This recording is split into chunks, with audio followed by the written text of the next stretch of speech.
again, there is ISKCON, they're like, no, Krishna is supreme. Even their text, like their translations of Bhagavad Gita and Srimad Bhagavad Puran is like Krishna, and then Vishnu, Shiva, and then other Vaishnavas like Vishnu, and then you have the avatars, the Dashavatara theory, or Bhagavad Puran will have 28 avatara theory. What is your take on it? Why so much difference in the thinking, in the theory, or the interpretation of the text? So I think it is, it's bound to happen. It's a natural tendency that happens in any religion. When we talk about the Vedic texts, you will see, most of the verses are around Indra and Agni and Soma. Yeah. These are the Trinity. The older trinities of Agni, Soma, and Indra. Correct. So, a lot of people ask, Indra was supreme, Purans came and they removed him from that position and they made Shiva and Vishnu supreme. And, but Vedas are more authentic, so we should believe them. Why should we believe, Purans? So I think these questions will keep arising, and, these differences will also keep arising just because the religion has been around for thousands of years.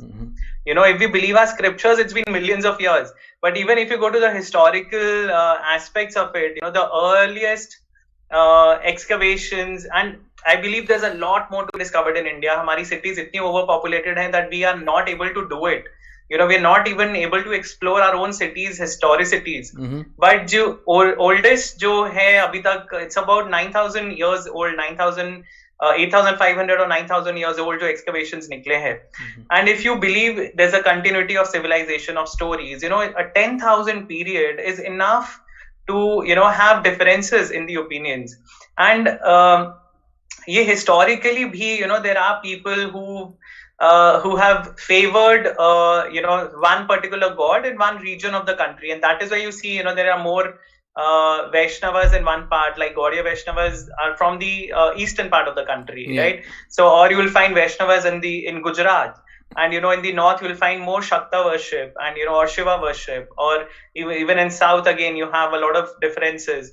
So I see it as a there's a term called Kalpa Bhed, which explains why these contradictions happen in the Purans. Because as I said, the Purans all refer to different days of Brahma, and each day of Brahma is called a Kalpa. Yeah. And in each day, each Kalpa, things happen in a slightly different way. They do not exactly mirror themselves. So even though the Trinity exists, the Trinity also emerges from each other, and this is mentioned in the Shiv Puran itself, that in different days of Brahma, sometimes Shiva emerges from Vishnu, sometimes it's Vishnu emerges from Shiva, and sometimes Brahma. So the Purans themselves mention this, and I think the problem is when we don't understand that concept and we start arguing that no, our God is supreme. So this is no better than different religions fighting for their gods. Why should we have so many distinctions within one religion, within our own religion? So we have to understand that हर जो पुराण की story है, अगर श्रीमद् भागवत पुराण में कृष्ण जी को supreme बताया गया है, so maybe in that day of Brahma, that is how things happened. That Krishna emerged first, and then the subsequent gods emerged. And so Vedo में आदि पुरुष का जो description है पुरुष सूक्ता में, that's very similar to Vishnu, and from him Brahma emerging from his navel. So there are different kalpas that tell different stories. In Shiv Puran, it's the lingam of fire that appears, and Shiva emerges from it, and he tells Brahma and Vishnu that I am the supreme god who created you. So in different days, I feel again, as Hindus we have to understand that our ancient sages did not have that distinction.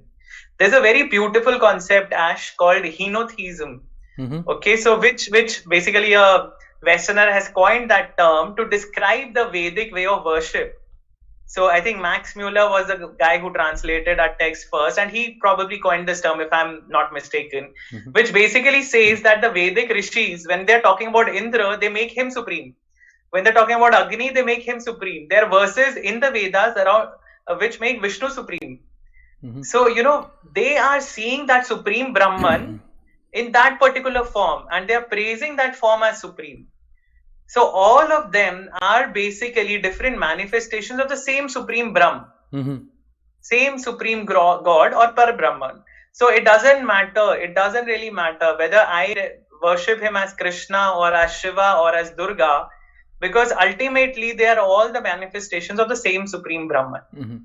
So this is something I think which is very important to understand for the modern Hindus, because अभी भी ये जो sectism है, ये काफी जगहों पे थोड़ा strong हो जाता है. Yeah, and people start criticizing others. अरे नहीं, you're not doing the right thing.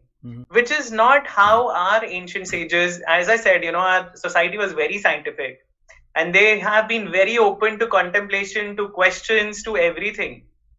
And I mentioned in the Ranveer podcast, where there's this the Nasatya Sukta of the Rigved, which ends with that question that the God who's sitting in the highest heaven, maybe only he knows this, or maybe even he does not.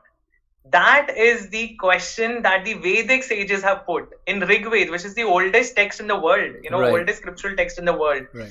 So why should we become so dogmatic?